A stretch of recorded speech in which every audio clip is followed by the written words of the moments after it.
Hi friends, नमस्कार। मु करिस्मिता आपण मानकु मो चैनल ले बहुत स्वागत करुछि। आज मु आपण मानक पई नै आसीछि माछ मसला बनेबा पई।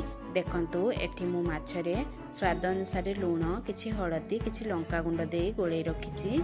माछ भाजिबा पई कढ़ाई रे किछि तेल नै जाईछि।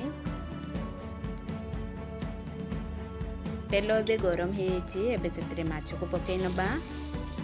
एमती गोटे गोटे पीस माछ को पकई नेबे। माछ भाजिबा समय रे गैस को फ्लेम को सब बेले हाई रे रखिबे। देखंतु एठी मु सब माछ को पकई नेछि। एबे ताको भाजिबा पई छाडी दबा।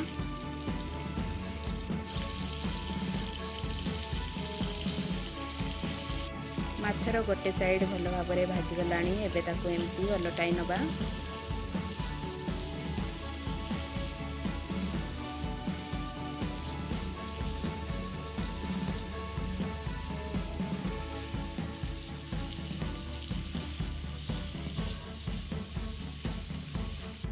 देखंतु आउ किछि समय माछ को भाजी नबा।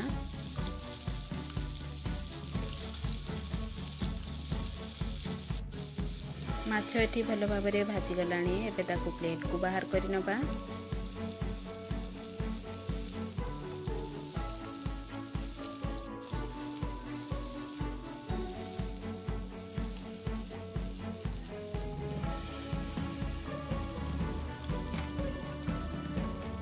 देखंतु एठी सब माछ को बाहर कर नेछि।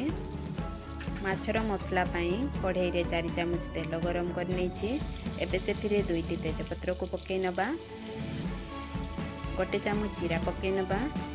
जीरा अल्प भाजी गला परे काटी रखिथिबा प्याज को पकई नबा।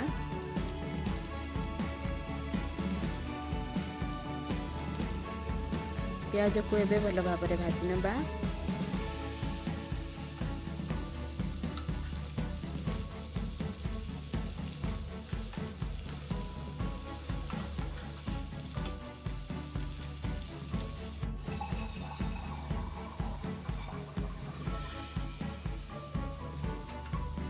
देखंतु प्याज एठी भाजी गलानी। एबे सेथिरे अदा रसुण रो पेस्ट को पकई नबा।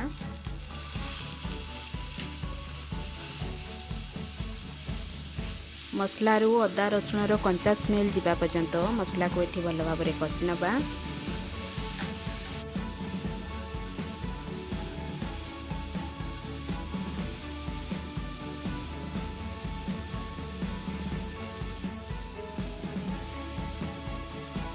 एबे सेथिरे टमाटो को पकई नबा। ता सहित स्वाद अनुसार लूण को पकई नबा।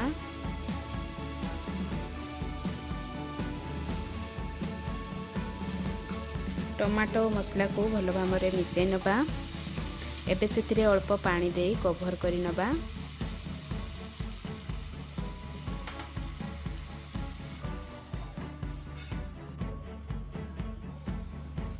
देखंतु 2 मिनिट कवर कर नेला परे टमाटो एठी नरम हो जाइछि। एबे सेतिरे हाफ चामच हळदी गुंड, गोटे चामच धनिया गुंड, हाफ चामच लंका गुंड, हाफ चामच गरम मसला और अल्प किछि दालचीनी पाउडर देई ताको भल भाव में मिसई नबा।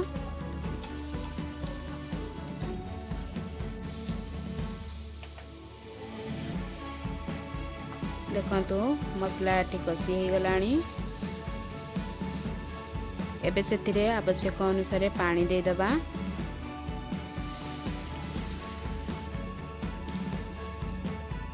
एबे तरकारी को भल भाव में फुटिबा पई छाडी दबा। देखंतु एठी तरकारी फुटी गलानी। एबे भाजी रखिथिबा माछ को पकई नबा।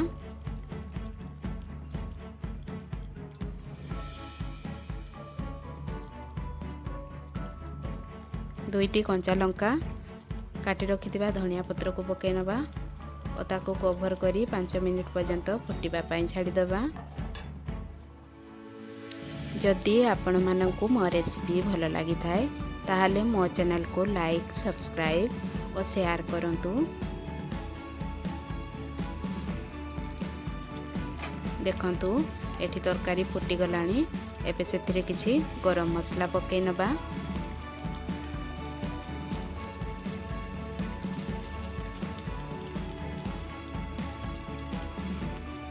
माछ तरकारी एबे हेइ जाइछि। गैस को एबे बंद करि नबा।